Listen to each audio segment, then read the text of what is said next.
ආයුබෝවන් කොහොමද ඔයාලට අලුත් වීඩියෝ එකක් අරන් එනවා ඊළඟ පියවර. මතකයිනේ කලින් වීඩියෝ එකේ මම කතා කරා රීඩින් පැක් එක අරගත්තා. ඊට පස්සේ ඒකේ දැනට අවශ්‍ය පැක්ස් මොනවාද, කාඩ් සෙට්ස් මොනවාද, මේ පැක් එක ඇතුලේ තියෙන කාඩ්ස් වලින් දැනට අවශ්‍ය වෙන්නේ මොනවාද පටන් ගැනීමේදී අපි අරන් තියලා පස්සේදී භාවිත කරන්න ඕනේ මොනවාද කියලා. හරි. එතකොට ඒකෙනොත් මෙන්න මේ පළවෙනි කාඩ්ස් ටික අරගන්න කියලා මම කිව්වා ඔයාලට මේ පැක් එක මේ සෙට් එක මුලින්ම. ඊට පස්සේ ඒකෙනොත් මෙන්න මේ පළවෙනි සවුන්ඩ්ස් 6. මතකයිනේ මේ සවුන්ඩ්ස් 6 තමයි මුලින්ම හඳුන්වලා දෙන්න ඕනේ. පරණ වීඩියෝස් බලන්න. එතකොට ඔයාලට අයිඩියා එකක් ඒවි. හරි. දැන් හිතන්න පැටියට පළවෙනි සවුන්ඩ්ස් 6 පුළුවන්. ඒ අතර වාරේ ඔයාලට පුළුවන් අවශ්‍ය නම් වෙන සවුන්ඩ්ස් හඳුන්වලා දෙන්න. ඒක කමක් නැහැ. නමුත් පළවෙනි සවුන්ඩ්ස් 6 වුණත් ප්‍රමාණවත් වචන හදන්න. හරිද? එතකොට ඔන්න දැන් පැටියට මේ පළවෙනි සවුන්ඩ්ස් 6 පුළුවන් හිතන්නකෝ. ඊළඟ ස්ටෙප් එක. එතනින් පස්සේ අපි මොකද කරන්නේ? එහෙනම් අපි අකුරු දෙකක් එකතු කරලා එක වචනයක් හදන විදිය. ඒ කියන්නේ two letter words. එහෙම නැත්නම් word families කියලාත් අපි ඒවට කියනවා. අපි බලමු අද කොහොමද කියලා දෙන්නේ. සවුන්ඩ්ස් 6 පුළුවන්. එහෙනම් අපි පළවෙනි වචනේ හදන්න යන්නේ. හරිද? මුලින්ම අකුරු දෙකේ වචන. ඊට පස්සේ අකුරු තුනේ වචන. ඒ විදිහට තමයි අපි මේ පිළිවෙල ගලාගෙන යන්නේ. එහෙනම් මුලින්ම අපි බලමු මේ සවුන්ඩ්ස් 6 යූස් කරලා අකුරු දෙකේ වචන හදන්නේ කොහොමද කියලා. එතකොට ඔයාලට පොඩි අවධානයක් අවබෝධයක් තියෙන්න ඕනි. මොනවාද vowels කියන්නේ සහ මොනවාද consonants කියන්නේ කියලා. vowels කියන්නේ ඔයා දන්නවා a e i o u කියන ප්‍රධාන sounds 6. ඉතින් ඒකේ sound එක ä e i o a කියන sounds 6. එතකොට අපි vowels වෙනම හොයාගන්න ඕනේ. consonants vowels නොවන අනිත් sounds ටිකට අපි කියනවා consonant sounds කියලා.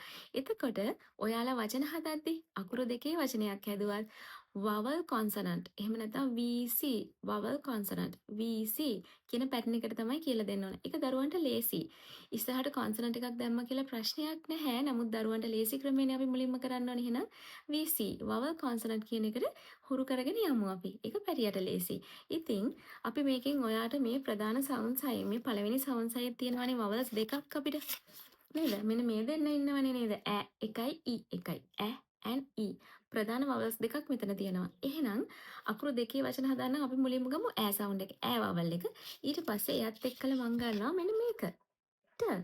මේක vowel, this is consonant. එහෙනම් අපි මේ දෙන්නම එකට තියලා මේකට අපිට යූස් කරන්න පුළුවන් ඔයාට කාඩ් පැක් එකේ මෙන්න මේ පොඩි කාඩ්ස් ටික. හරිද? මේක මම හදලා තියෙන්නේ අන්න ඒ වගේ වචන හදන්න. හේතුව මේකෙන් අපි සවුන්ඩ්ස් හඳුනලා දෙනවනේ. සමහරවිට මේ කාඩ් සෙට් එක අපි බිත්ති අලවලා වෙන්න පුළුවන්. ඒතර ඔයාලෙන් හදා ඉන්න ඕනේ මේ පොඩි කාඩ්ස් ටික ගන්න. ඒතර මම මේකෙන් කියලා දෙන්නේ නැති මේකෙන් ඔයාලට පැහැදිලිව පේන්න ඕන නිසා මේක තමයි පැටවුන් එක අපි words හදන්න word කියලා දෙන්න යූස් කරන පැක් එක. හරිද? එතකොට තව දෙයක් මම මේ අතරේදී කියන්න මම මේක හැම වීඩියෝ එකකදම කිව්වා මේ යට පැත්තට ඩොට් එකක් තියෙන මේ අකුර මෙහෙම තියන්න. මෙහෙම නෙමෙයි මේ පැත්තට. හරිද? එතකොට මුලින්ම අපි ගන්නවා ඈ ඊළඟට ට. මේ දෙක මේසෙ උඩ තියන්න පොඩි කාඩ් සෙට් එකෙන් මේසෙ උඩ නෙමෙයි sorry රීඩින් බෝඩ් එක උඩ තියලා අපිට හදන්න පුළුවන් මේක තියෙන එකට. හරිද? රීඩින් බෝඩ් එක උඩ තියලා ඔය සවුන්ඩ්ස් දෙක. එයාට කියන පොයින්ට්. එයාට පුරුදු අතේ පොයින්ට් ෆින්ගර් එක මේක අරගෙන පොයින්ට් ඇන්ඩ් රීඩ් කරන්න කියන හැම තිස්සෙම ඔයාලා පොයින්ට් ඇන්ඩ් රීඩ් කියන එක තමයි වැඩියෙන් මතු කරන්න ඕනි. ඒක එයාලට ලේසි පොයින්ට් කරන එක. පොයින්ට් කරන්න කියන්න එක සවුන්ඩ් එකකට එක වාරයක් පොයින්ට් වෙන්න ඕනි. ඈ at පොයින්ට් ෆින්ගර් එකෙන් පොයින්ට් කරන ගමන් මේ පැත්තට යන බව left to right read කරන බව එයාලට දැනෙන්න ඕනේ. අපි ඒක ආදර්ශයෙන් පෙන්වන්න ඕන. at at කියලා. එතකොට මේ sounds දෙක එයාලට දැනෙනවා මේ sounds දෙකෙන් අපිට වචනයක් හදන්න පුළුවන් කියලා. ඉතින් එයාලා හරි ඉක්මනට මේක අරගන්නවා. හරිද? ඒතර මෙයාලට පැටවුන්ට මේ sounds ටිකක් මේ අපහසුයි වගේ දැනෙනවා නම් ඔයා ඒක blend කරන්න. අපි කියන්නේ මේකට blending කියලා වචන හදන එකට. ඒක අපහසුයි වගේ දැනෙනවා නම් මේ sounds ටික drag කරන්න. ඇදලා කියන්න it's okay. එයාලට ඒක habit එකක් වෙන්නේ නැහැ. ඊට පස්සේ ඒක එයාලා අත්හරිනවා.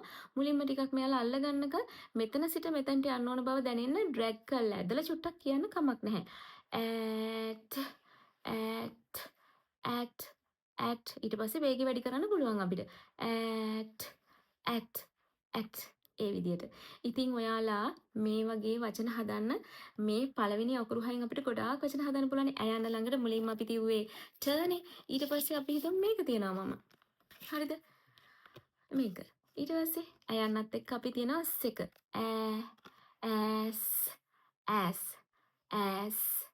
as ඒ විදිහට. ඊට පස්සේ අපිට පුළුවන් ඇයන්නත් එක්ක p තියන්න නේද? app ඒ විදිහට.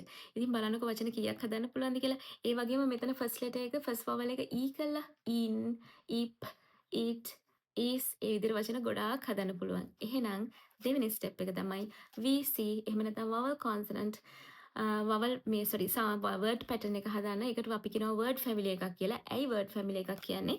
උදාහරණයක් විදිහට මෙන්න මේ at word family එක අපිට කියලා දුන්නාට පස්සේ පැටවුන්ට පුළුවන් තව අකුරු තුනේ වචන අපි හදන්න ගියාට පස්සේ ගොඩාක් වචන හදන්න. at කියන්නේ මේක word family එකක්. වචන එක family එකක්, පවුලක්. වචන ගොඩාක් මේක ඇතුලේ ඉන්නවා. මොනවාද?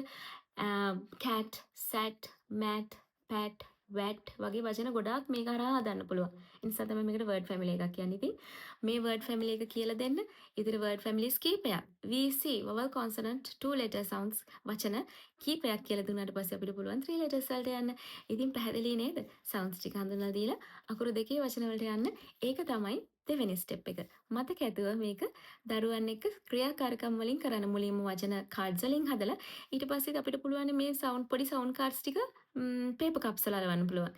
පේපර් කප්ස් කීපයක් අරගෙන එහෙම නැත්නම් බෝතල් මූඩි වල එහෙම නැත්නම් එයාලගේ වාහනවල කාර් දෙකකින් එයා සෙල්ලම් කරනවා. එක කාර් එකක ඈ අලවනවා. එක කාර් එකක ට අලවනවා. ඒ දෙන්න එකට තියලා ඇක්සිඩන්ට් කියලා අපිට කියන්න පුළුවන් ඇට් කියලා. හැම තිස්සෙම දරුවගේ ක්‍රියාකාරකම දරුවගේ සෙල්ලම ක්‍රියාකාරකමක් බවට පත් කරගන්න ඒක තමයි හරියනම ක්‍රමේ.